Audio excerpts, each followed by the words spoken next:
So you can tell by the beginning of the video, we have a building. I've been doing a bit of a bad job filming. I only use my cell phone to do all these videos on the channel, and it's been really wet lately. So I've had a hard time trying to record everything as it's been happening, as I have with the last few videos. Will and Jared have been ripping along, making good time, all considering with the weather, and we have a structure here. Now, before we get too far into the interior construction, I just want to talk about a few things while we can still see some things. So what we have here is 2x6 exterior construction, pressure treated bottom plate, and then above the double doors here, we have a 3-layer LVL, and on the single side, we have 2 LVLs. But what's really interesting, and I want to talk about for a second, is the trusses. The interior wall height is about 9 feet all the way across. But right here, when we get to about 14 feet from this far wall right here, we go straight up into this flat gable side, and we have a vaulted ceiling here on the single project side.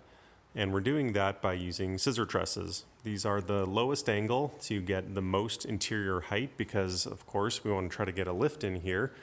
And these are really cool because they give us tons of room, but it still keeps the entire building within the normal permit limit that you can build a building around here without trying to take out special permits.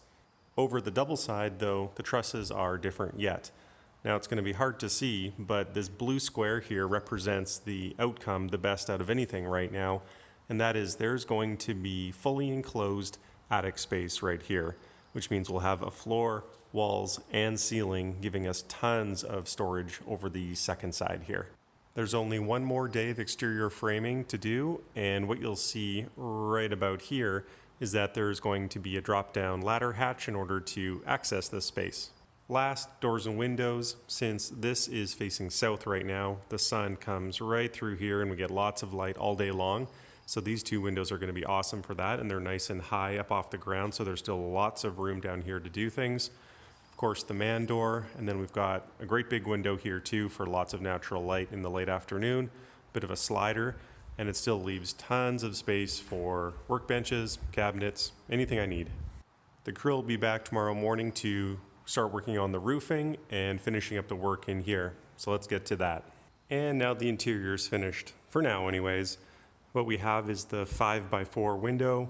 It's just a double pane slider, nothing too crazy, but gives us lots of nice sight lines between the house and brings in tons of light late in the day here.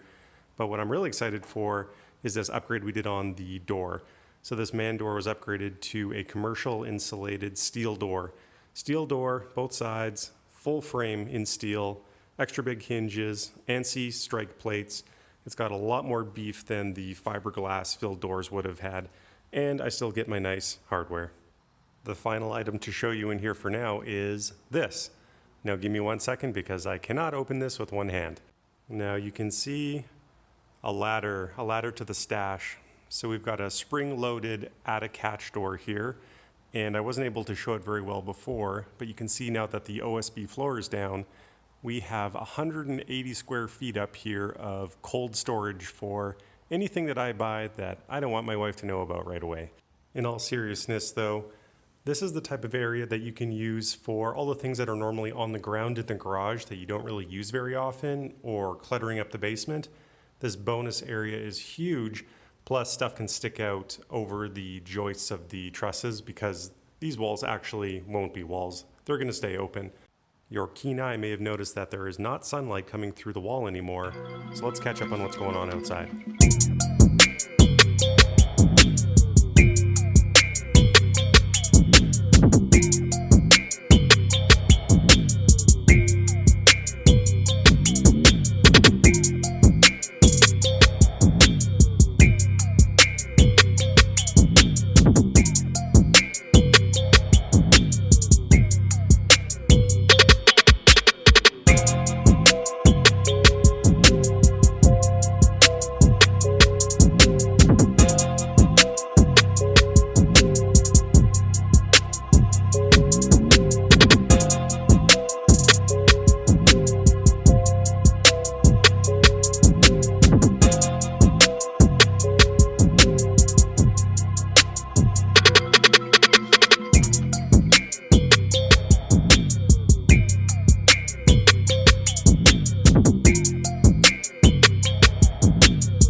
You just saw Curtis and Joss from Grey Bear Renovations here in the city finish up the south wall.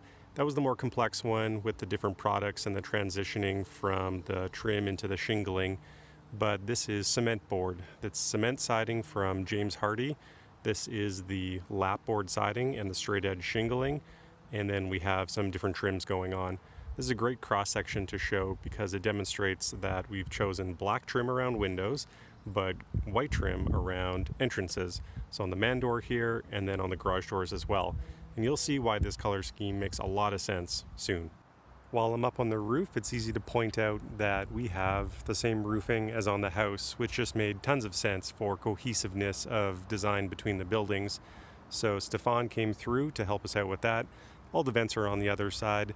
I'm told that's for all good reasons about air vortexes, and that'll work just fine. And then down here we have 5-inch gutters that Nathan installed for us, and then we have all of our downspouts on the opposite wall there. So in both cases it drains towards the back and then down and out there. I know eaves troughs seem like a silly thing to talk about, but it was these kind of basic functional necessities that we simply didn't have on the old garage. The drip edge didn't work, and the rain was coming in behind the shingle and then down through the backside of the eaves trough, and we would just have crazy amounts of erosion and getting wet if you're walking into the door down by the edges. So those days are done. The last simple thing to show off while I'm up here is the secondary gas line. This guy was just cut and brought back to this location. It used to pop out over here and come up on the backside of the old garage, and this is to feed the gas heater. I'm lucky I get to use the same gas heater. It has enough BTU output that it can fill this volume of space, so that's one nice little area. We were able to save some money. This view helps paint the picture of how a newer style and quality of siding doesn't really offset a similar style, but that's much older. So this is lap style, but it's just aluminum white siding. But you can tell that the garage, although it looks really good, doesn't really make the house look worse. They sort of just complement one another. We're going to be spending a lot of time out here in the yard, so we thought we'd treat ourselves and put some kind of nice shingling up here in the gable, and it might add a little curb appeal from the street too. Even though the backyard looks like a bit of a trash bag right now, there's lots planned for the remaining part of the garage build. You'll see some more concrete work coming, and then there's lots of landscaping to do. I'm not really sure if I'm going to share the landscaping part. If you guys are interested, let me know in the comment section and maybe I'll continue on the series for that. Where we'll leave it off today is this meandering trench. This is 2 feet deep, and this is what's going to bring power to the building. So that's where we're going to pick up next time for the electrical plan. Thanks for watching. Please subscribe if you thought this was interesting. See you next time.